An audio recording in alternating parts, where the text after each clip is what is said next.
কিছুদিন পরই শেষ হবে পবিত্র মাস মাহে রমজান।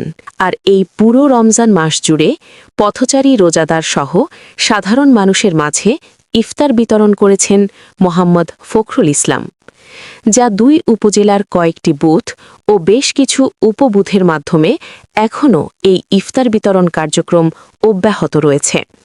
ঈদের সেরা পাঞ্জাবি কিনতে চলে আসুন গোলাপগঞ্জ চৌমোহনীর মসজিদ মার্কেটের ২য় তলায়। থাকছে ঈদ স্পেশাল ডিসকাউন্ট। আর এই কর্মসূচির অংশ হিসেবে রবিবার গোলাপগঞ্জের ভাদেশ্বরে পথচারী ও সাধারণ মানুষের হাতে ইফতার তুলে দেন দায়িত্বশীলরা।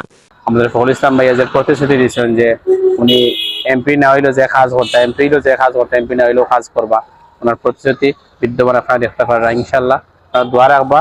এদিকে ইফতার বিতরণের পাশাপাশি পুরো রমজান মাস জুড়ে চলমান ছিল মোহাম্মদ ফখরুল ইসলামের অন্যান্য সামাজিক কাজ।